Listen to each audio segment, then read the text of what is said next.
अध्यात्म विज्ञान कोई धर्म या संप्रदाय नहीं है, ये स्पिरिचुअल साइंस है जो कुदरत के कानून पर आधारित है।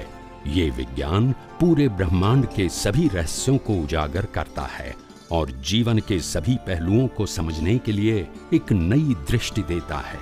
इसी को आर्ट ऑफ विजन कहते हैं, दुनिया को देखने की एक नई दृष्टि, जो अध्यात्म विज्ञानी परम पूज्य स्वामी श्री कमलेशानंद जी के निर्देशन में सनातन सत्य का अनुसंधान कर हमारे जीवन को प्रकाशित करे।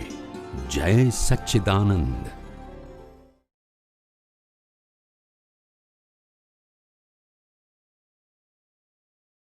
जय सच्चिदानंद। ये केवल ज्ञान और केवल दर्शन के बारे में कल तो बात हुई थी। उसमें अंतराय कर्म टाइम के हिसाब से बाकी रहेगा केवल दर्शन के बाद, ऐसे आपने बोला था। लेकिन मैं ऐसे मुझे विचार आया, मैं हूँ ऐसा जो अस्तित्व का भान होता है वो अंतराय कर्म है कि नहीं? नहीं, लास्ट में आवाज नहीं सुनाई आपकी प्रॉपर। वो अस्तित्व ऐसे वो हूँ ऐसा अस्तित्व का भान होता है ना, तो अंतराय कर्म है, ऐसे मैं समझती थी। मैं हूँ वो अंतराय कर्म नहीं है, वो तो अस्तित्व का भान तो होना ही चाहिए ना, क्योंकि मैं हूँ वो तो हूँ, मैं शाश्वत हूँ। पहले अज्ञान में प्रकृति मानता था, अभी मैं आत्मा हूँ, तो वो तो रहेगा ना, अस्तित्व का भान तो रहेगा।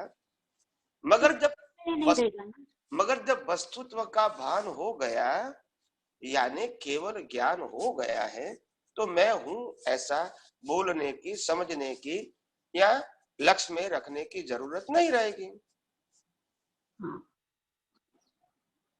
नहीं रहेगी, लेकिन हूँ वो नहीं जाएगा। मतलब मैं हूँ समझने वाला हूँ भी रहेगा कि नहीं रहेगा?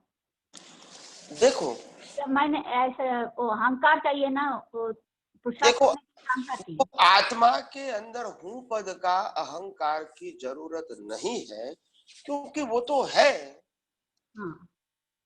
ये प्रतिष्ठित आत्मा अहंकार से बोलता है कि मैं शरीर हूँ, तो वो बाद में उनकी दृष्टि बदलती है तो वो कहता है मैं शुद्ध आत्मा हूँ। बाद में वो अहंकार की जरूरत ही नहीं है कि मैं हूँ, क्योंकि वो तो वो स्वरूप हो गया। अभी मैं हूँ वो बोलने की जरूरत क्या है, या तो समझने की जरूरत क्या है, और वो तो परमानेंट हो गया। तो केवल दर्शन के लिए तो मैं ईगो यानी अहंकार जरूरी है, वो जरूरी है स्टार्ट करने के लिए। तो वो कुछ करने के बाद वो केवल दर्शन को टच करके केवल ज्ञान का बीज पड़ता है, तब वो अहंकार का वो मिट जाएगा क्या? फिर जरूरत नहीं पड़ेगी, खत्म हो जाएगा। हाँ, फिर लास्ट तभी तो केवल ज्ञान का बीज होगा, और लास्ट वर्ष में तो अपना जो मूल स्वरूप है उसका स्पष्ट वेदन हो ही जाता है। भले केवल ज्ञान कभी भी हो सकता है, 5, 25, 50, 100 साल के बाद भी हो सकता है, मगर स्पष्ट वेदन तो हो चुका है, अभी उसको हो की जरूरत नहीं है। तो स्पष्ट वेदन जो माता के गर्भ से ही उसको आएगा, वो डिस्चार्ज में अनुभव में आएगा उसको स्पष्ट वेदन नहीं। आत्मा का अनुभव को डिस्चार्ज नहीं बोलते हैं, वो अज्ञान का नाश है, वही अपना अनुभव है, और अज्ञान है वही कर्टेन है, तो कर्टेन निकल गए। हाँ, तो स्पष्ट वेदन यानी आत्मा का स्वरूप में ही है। हाँ, आत्मा का ही स्वरूप, और स्वरूप में ही रहता है, वो स्वरूप को अनुभव नहीं करता है, वो स्वरूप में ही रहता है। फिर केवल ज्ञान का तब उसका क्या दशा है? वही दशा उनको जब परमानेंट हो जाती है तो केवल ज्ञान कहते हैं, और अभी समय के लिए विक्षेप आता है तो इसको स्पष्ट वेदन बोलते हैं, केवल ज्ञान नहीं बोलते हैं। हाँ, वो परमानेंट होने का और ये टेम्पररी जैसे रहता है स्पष्ट वेदन। टेम्पररी तो नहीं बोल सकते हैं, क्योंकि वो समय का विक्षेप होने वाला है।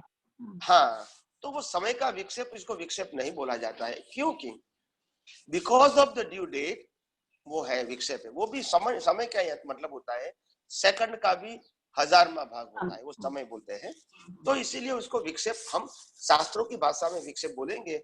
आम आदमी को विक्षेप वो दिखेगा भी नहीं, समझेगा भी नहीं। मगर क्योंकि वो ड्यू डेट नहीं आए तो अपने आप विक्षेप आएगा, क्योंकि ये कुदरत का कानून है। अगर 48 मिनट हो गया तो केवल ज्ञान होना ही चाहिए, मगर क्योंकि अंतराय कर्म बाकी है because of the due date, तो वहां तक वो नहीं होगा। उसका मतलब ये नहीं कि उसके पुरुषार्थ में कोई कमी है। तो अंतराय कर्म वो कैरी फॉरवर्ड नहीं होगा लास्ट जन्म में? अंतराय कर्म होता है केवल ज्ञान तक होता है, तो केवल प्रतिष्ठित आत्मा ही नहीं रहता है, तो अंतराय कर्म क्या डिस्चार्ज में रहता है? डिस्चार्ज में ही रहेगा ना, तभी तो उसको कहते हैं। अगर प्रतिष्ठित आत्मा में रहेगा तो फिर पुरुषार्थ करना पड़ेगा। वो अंतराय कर्म का मतलब ही है ड्यू डेट। वो अंतराय कर्म अभी ज्ञानावरण, दर्शनावरण, मौन और अंतराय, वो अंतराय का ठीक तरह से समझ में नहीं आया है, वो अंतराय क्या है बताओ मैं। देखो, केवल दर्शन के पहले अंतराय कर्म तो टूट गया है, आप समझो। अंतराय कर्म टूट गया है, मगर टूटने का जो रिजल्ट मिलने के ड्यू डेट है वहां तक तो आपको रुकना ही पड़ेगा। नहीं, अंतराय कर्म का मीनिंग क्या है और वो क्या है उसका भी? मैं आपको सिंपल भाषा में बताऊं कि आपने मनुष्य भव के कर्म मनुष्य भव में चार्ज कर दिए, तो मनुष्य तो होने वाले हैं। मगर उसके पहले आपने नरक गति के कर्म चार्ज कर लिए और वहां आपका आयुष्य 10,000 साल का है, तो पहले आपको नरक गति में जाना पड़ेगा। फिर दूसरा आपने कर्म किया 100 साल का, कोई एनिमल में आपने चार्ज किया था, तो 1000 के बाद 100 साल वहां भी जीना पड़ेगा। उसके बाद आप मनुष्य भव में आओगे, तो 10,100 साल के बाद आप मनुष्य भव में आते हैं। हालांकि आपने कर्म चार्ज तो 10,100 पहले किया था, तो फिर इतना टाइम क्यों लगा? वो टाइम को अंतराय कहते हैं। तो रिजल्ट आने में जो समय लगता है उसमें आप कुछ नहीं कर सकते हैं। वैसे आपने बीज तो डाल दिए हैं, तो आने वाला है, मगर टाइम फैक्टर। तो वैसे तो अंतराय कर्म भी केवल दर्शन में टूट जाते हैं, मगर उसका रिजल्ट आने में समय लगती है, तो इसीलिए उसको कहते हैं कि अंतराय कर्म का रिजल्ट बाकी है। मिथ्या ज्ञान, मिथ्या दर्शन, मौनीय कर्म तो खत्म हो गया है, वो रियलाइज हो भी चुका है, मगर केवल ज्ञान जब नहीं होगा वहां तक इसको कहेंगे अंतराय कर्म का रिजल्ट अभी बाकी है।